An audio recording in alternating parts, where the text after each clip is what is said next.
Assalamualaikum warahmatullahi wabarakatuh. Welcome back to my channel. Metu just create content, make your smile.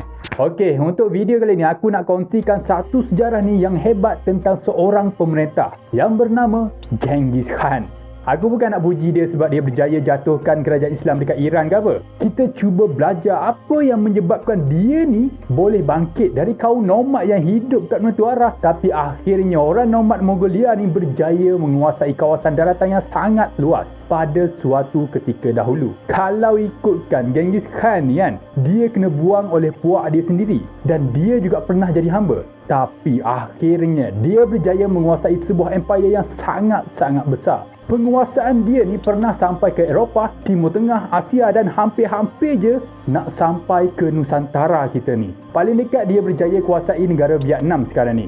Jika korang berminat cerita ataupun video macam ni, boleh tekan butang like dan subscribe bagi aku senyum sikit. Kalau kita pergi ke sejarah kerajaan Mongol, Genghis Khan ataupun nama sebenar dia Temujin merupakan antara tokoh yang hebat dekat sana. Kerana dia ni berjaya menjadi penguasa yang memerintah kawasan seluas 12 juta batu persegi. Luas kawasan ni bersamaan keluasan benua Afrika sekarang ni. Cerita pasal kehidupan kecil Temujin ni tak senang. Dia ni bukan anak raja. Temujin ni lahir pada tahun 1162 Masihi. Masa ni suku nomad di Mongol tu berpecah lagi. Asalnya Temujin ni merupakan anak kepada ketua puak dekat sana, iaitu Puak Taichut, dan ayah dia ni yang bernama Yasuge tak hidup lama dengan Temujin. Masa umur Temujin 9 tahun, ayah dia telah mati diracun oleh puak Tatar. Lepas ayah dia mati, Temujin ambil alih kuasa sebagai Khan ataupun ketua daripada puak dia tu. Tapi macam mana? Masa ni dia budak lagi. Puak dia sendiri menolak dia ni dan halau mereka ni sekeluarga hidup merempat. Dah macam Scavenger dah kan? Sebelum tu ada cerita yang mengatakan masa Temujin lahir, dia lahir dengan keadaan tangan dia menggenggam darah. Mengikut kepercayaan masyarakat Mongol, dia ni akan menjadi seorang ketua yang sangat hebat suatu hari nanti. In 1162, deep in the heart of Asia, a child was born.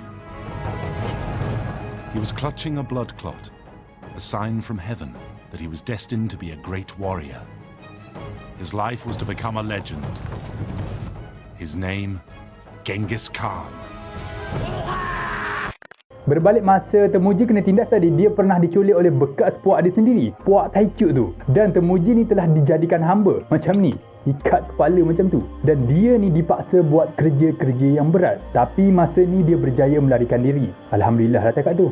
Mak dia ada pesan, kekuatan seseorang tu bergantung pada nombor. Kalau pengikut dia ramai, makin kuatlah seseorang ketua tu. Walaupun dia ni berdendam dengan puak dia sendiri, mungkin sebab dia ingat pesan mak dia ni lah, dia banyak habiskan usia remaja dia dengan berbaik dengan puak-puak nomad yang lain. Masa dia besar sikit, umur 16 tahun, Temujin tadi berkahwin dengan Borte, gadis yang telah dijanjikan untuk berkahwin dengan dia, mengikut tradisi Mongol lah. Lepas daripada tu, berlaku lagi satu kisah sedih di dalam hidup Temujin, di mana isteri dia diculik oleh puak Merkit. Kalau ikutkan perkara culik-culik macam ni normal dalam masyarakat nomad, dan mereka ni tidak akan berperang kalau sebab perempuan. Tapi tidak bagi Temujin. Dia cuba dapatkan isteri dia balik dengan cara mengumpul pengikut-pengikut dia dengan bantuan sekutu iaitu Jamuka yang juga merupakan saudara dia juga. Temujin tadi berjaya mengumpulkan sebanyak 500 orang pengikut untuk ikut dia pergi berperang. Dengan kekuatan ni dia mula menyerang Kemarkit dan dia berjaya mengalahkan puak tersebut.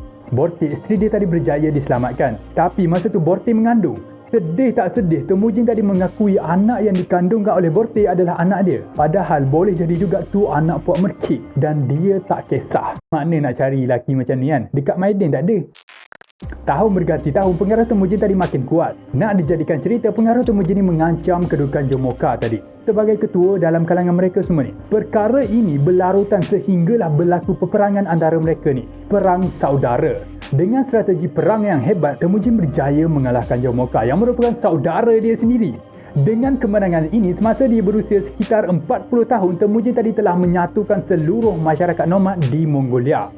Dikatakan di kemuncak kejayaan Temujin ni, dia berjaya menyatukan 100,000 orang tentera Mongolia semuanya. Sehinggalah dia ni digelar Genghis Khan. Sebab itulah kita kenal dengan nama tu, yang bermaksud penguasa alam semesta. And in 1206, a new title was created to honor him.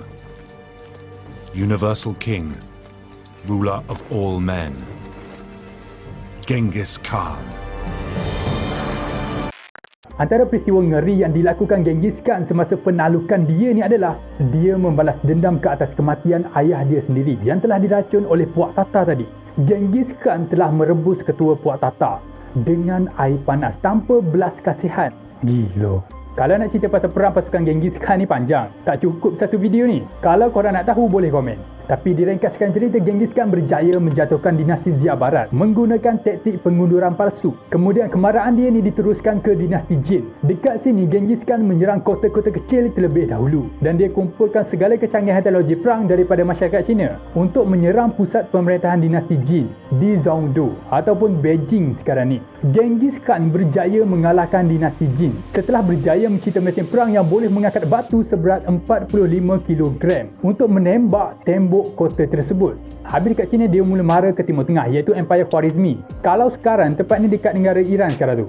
Peperangan berlaku apabila Genghis Khan cuba melakukan diplomasi dengan memberi hadiah kepada kerajaan Islam tersebut bagi membolehkan mereka semua ni menguasai laluan sutera tanpa dikenakan cukai. Tapi diplomasi ini hancur apabila pedagang Mongol telah dibunuh oleh salah seorang daripada Gubernur Sultan Muhammad II. Lepas tu Genghis Khan telah menyerang kerajaan Khwarizmi dengan 200,000 orang tentera semuanya, menyebabkan 1 juta orang Islam meninggal dunia dan banyak buku-buku ilmu dibakar semasa kejadian tersebut. Kata Genghis Khan, ini merupakan hukuman daripada Tuhan kerana kalian telah melakukan dosa-dosa besar. Menuju pengakhiran, Genghis Khan telah mati pada tahun 1227 Masehi kerana jatuh daripada kuda.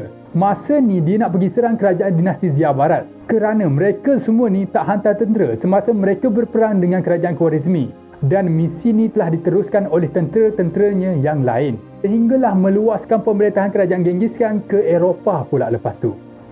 Apa pendapat korang tentang Genghis Khan ni? Boleh komen dekat bawah tu. Kalau korang suka dengan video macam ni, jangan lupa untuk like dan subscribe channel ni. Okey, itu saja bersama aku Nameh. Assalamualaikum.